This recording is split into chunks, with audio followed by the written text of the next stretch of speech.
This is absolutely hilarious.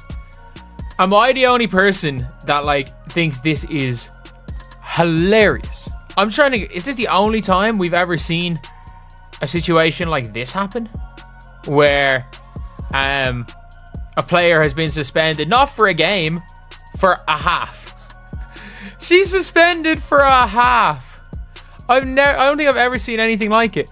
She is suspended for a half a basketball game. Angel Reese's career just hit a catastrophic wall. What started as whispers of discontent in the locker room has erupted into an unprecedented meltdown, leaving her future with the Chicago sky hanging by the thinnest of threads. Was it ego, betrayal, or a combination of both that led to this explosive downfall? The woman who once loudly proclaimed herself Caitlin Clark's equal has now become a stark cautionary tale of what happens when personal ambition obliterates team chemistry and public statements spread private relationships. According to the report, Reese said she doesn't believe her teammates Rachel Banham or Haley Van Lith are capable of leading a playoff team. Guard Ariel Atkins is another player on the Sky's roster with WNBA championship experience. Tyler Marsh said, "We are aware of it." What Angel Reese said, "We're addressing it in-house as currently speaking. That's where we'll stay right now." The breaking point arrived with a quote that will forever haunt her. Reese told the Chicago Tribune, "Chicago needs great players and refused to settle for the same shit we did this year." On the surface, it might sound like competitive fire, but to her teammates, it was a searing public declaration of war. They felt blindsided, betrayed by words that suggested none of them were good enough to share the court with her. The immediate impact was devastating, igniting a firestorm that would soon consume the entire locker room. Did tell Front Office Sports the entire team has seen Reese's comments and they're basically unhappy with the direct attacks. They are even planning a team meeting to talk about it. We'll read you some of the excerpts, which does kind of not make her team look good. One of which say, "We can't rely on Courtney," that's Courtney Vandersloot, "to come back at the age that she's at. I know she'll be a great asset for us, but we can't rely on that. We need someone probably a little younger with some experience, somebody who's been playing the game and is willing to compete for a championship and has done it before." Her criticisms weren't just general. They were surgical strikes. Reese specifically questioned whether veterans like Rachel Banham or Haley Van Lith were truly prepared to lead a playoff team. She even dismissed 36-year-old Courtney Vandersloot, stating the team couldn't rely on someone at that age and needed someone probably a little younger with some experience. These weren't strategic discussions behind closed doors. They were public executions disguised as basketball analysis, inflicting deep wounds and exposing a shocking lack of respect for those who had battled alongside her. Also, you guys remember the story. Angel Reese calling out her teammates, calling out the front office. You're a bum, you're a bum, you're a bum. You're a bum. Yeah, you ladies won't do it for me. Coach Marsh, can you please coach harder? Yeah, Angel Reese. 48 hours later, already backtracking on those statements, already moonwalking like Michael Jackson. Michael Jackson, he'd probably be proud how quickly Angel Reese is moonwalking from the comments she made. And I have an exclusive. The contrast with another prominent rookie couldn't be more stark. While Caitlin Clark spent her inaugural season dealing with relentless physical play, hostile crowds, and intense scrutiny, she consistently elevated her teammates and organization. Clark understood leadership meant lifting others up. Reese, however, chose to tear down the very people who had supported her through thick and thin, throwing her teammates under the bus at the first sign of organizational struggle. Clark built loyalty and respect. Reese created resentment and division. Some of the other stuff that she said was also pretty bad. Like, I'm not settling for the same we did this year. We have to get good players. We have to get great players. That's a non-negotiable for me. I am willing and wanting to play with the best. And however I can help to get the best here, that's what I'm gonna do this offseason. So it's gonna be very, very important this offseason to make sure that we attract the best of the best, because we can't settle for what we have this year. So her saying we can't settle for what we have this year, that is basically like a slap in the face to Becca Allen. That is a slap in the face to Rachel Banham. That is a slap in the face to Ariel Atkins. The reaction from her teammates was swift and devastating. Multiple league sources confirmed that the entire Sky roster saw Reese's comments and were furious with the direct attacks. An emergency players-only meeting was immediately called, not to rally around their supposed star, but to address the profound damage she had inflicted on team morale. During this tense confrontation, Ariel Atkins, who had been one of Reese's most vocal supporters, addressed her directly, making it unmistakably clear that her behavior was unacceptable. And what happened next would shock everyone. Chicago Sky values safety, respect, and well-being of every player. We're committed to accountability so our players can stay focused on playing basketball. Because of statements made by Angel Reese during league-mandated media, I've never seen this before, but she is getting suspended for a half. Not a game. Not a game. One half. One half she is getting suspended for. That is absolutely hilarious. Rachel Banham's response to the controversy laid bare the depth of hurt Reese's comments had caused. "I think I just don't really care," she told the Chicago Sun-Times. "I'm so over all of this shat. If I was younger, it would have affected me more, but I'm grown, and I just don't care." The sheer resignation in Banham's voice spoke volumes.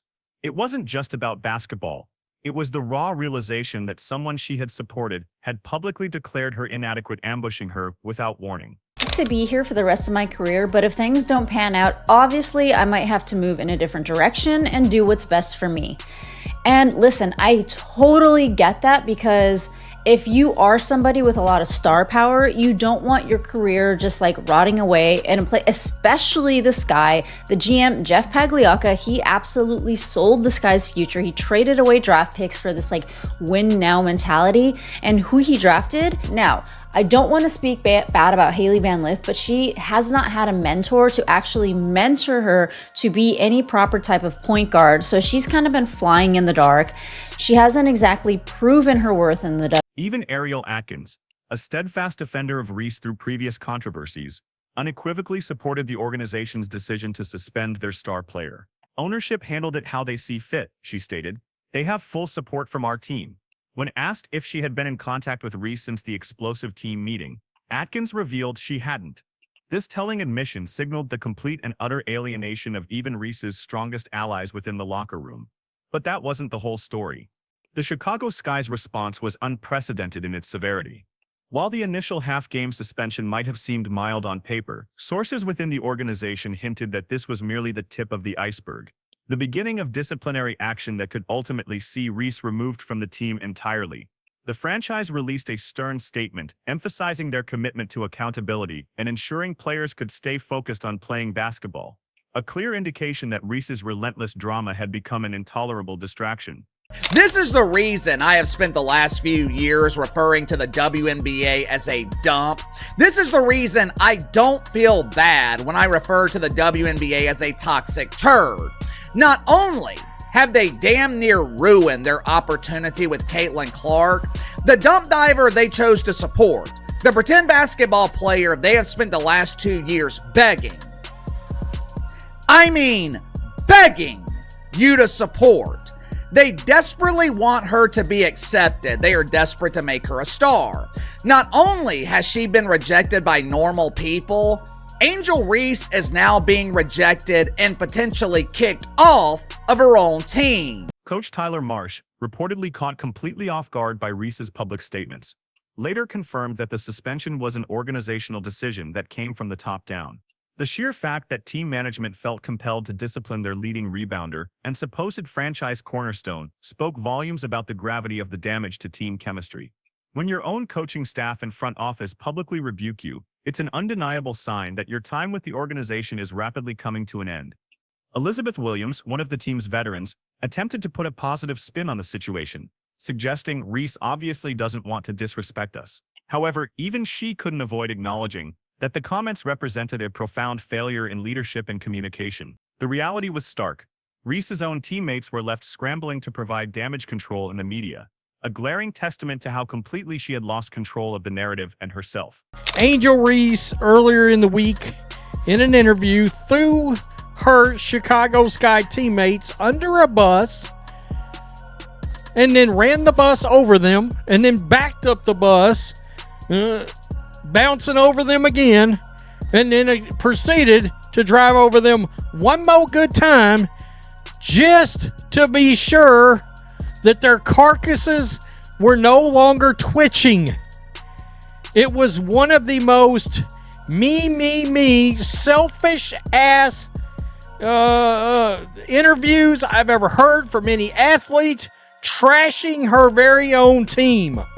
This situation further amplified the glaring leadership divide between Reese and Caitlin Clark. When Clark faced criticism during her rookie season, she consistently let her play do the talking, praising her teammates' contributions and taking responsibility for team struggles. She instinctively understood that true leadership builds loyalty and respect. Reese's approach, however, built resentment and division, creating deep-seated cracks that may take years, if not decades, to repair. Getting suspended for a first half? What is this, college football? I've seen in college where people will get suspended for a half. Not in the pros. People getting suspended for a half game in the pros. Just suspend her for the whole game. Y'all don't have nothing to lose. Y'all don't have nothing to lose. If you're going to suspend her, just suspend her for another game. It is what it is. You know what I mean? Suspending her for a half is kind of weird. But yeah, this is crazy. This is crazy.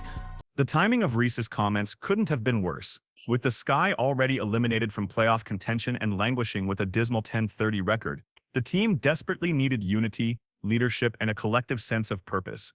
Instead of taking responsibility for her own role in the team's struggles, including leading the league in turnovers, despite missing significant time, Reese chose to publicly blame everyone else, positioning herself as a victim of organizational incompetence. See, we don't have many players nowadays that know how to go through that building phase and know how to stick through in the hard times and come out, when it's sunny outside. Everybody just want to just hop to where it's already a finished product and then just add their little spin to it. Because hypothetically, let's say right now, yeah, she can go hop on Minnesota and win a ring, but is that fulfilling? Like, she can go hop on Las Vegas Aces right now and help them, get there. And if she win a ring with them, but is that fulfilling?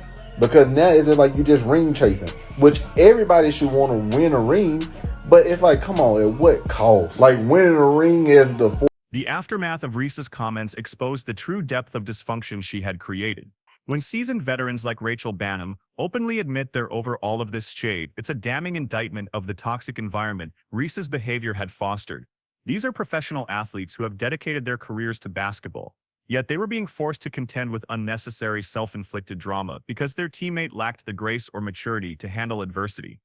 I don't care how great you are. I don't care how talented you are. If you're constantly causing problems, if you can't get along with your colleagues, there always comes a point when the bullshit outweighs the talent. Organizations will only tolerate so much. Everyone has a breaking point.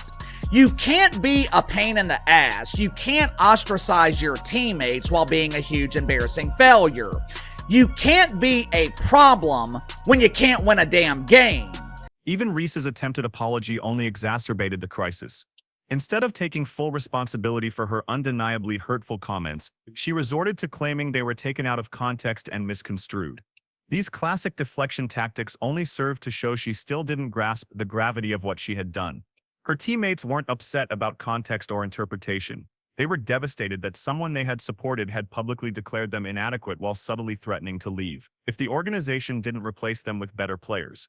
I don't think I'm frustrated. I probably am frustrated myself right now. I think the language is taken out of context. And I really didn't intentionally mean to put down my teammates because they've been through this with me throughout the whole year. They've busted their ass just how I busted my ass. They showed up for me through thick and thin and in the locker room when nobody could see anything. So I would apologize to my teammates, which I already have, about the article and how it was misconstrued, about what was said. And I just have to be better with my language because I know it's not the message, it's the messenger, and understanding what I say can be taken any kind of way. So I just have to really be better and grow from this. The fallout from this controversy has likely sealed Reese's fate in Chicago. When your own teammates publicly support your suspension and openly admit they're overdealing with your behavior, it's undeniable that the relationship is beyond repair. The Sky organization, already navigating numerous challenges, simply cannot afford to retain a player who actively undermines team chemistry while contributing to a losing culture through her actions both on and off the court. I think the Chicago Bravado are realizing that Angel Reese is not worth the trouble. This is just the beginning. I think this is step one of the process, the first stage of divorce. I think the Chicago Bravado are preparing to trade the face of failure.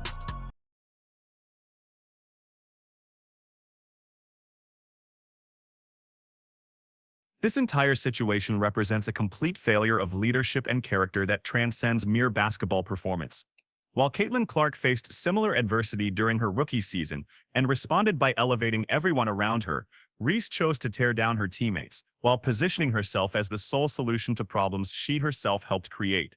The result has been a catastrophic breakdown of the trust and respect absolutely necessary for any professional sports team to function.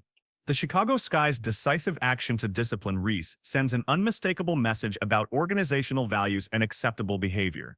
In a league where team chemistry and mutual respect are paramount for success, there is simply no room for players who publicly undermine their teammates, refuse to take responsibility for their own contributions to team struggles, and consistently create chaos.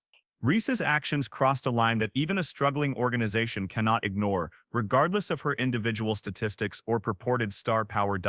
As this controversy continues to unfold, it's becoming increasingly clear that Angel Reese's time in Chicago is indeed coming to an end, not because of her basketball performance, but because of her complete and utter failure as a teammate and leader. Her public statements didn't just criticize the organization, they destroyed the fundamental relationships and trust that are essential for any team to succeed. The Sky's unprecedented response, supported by her own teammates, shows that some lines simply cannot be crossed, no matter your talent or potential. What does this spectacular implosion mean for her future, and how will other teams view a player who ignited such an inferno?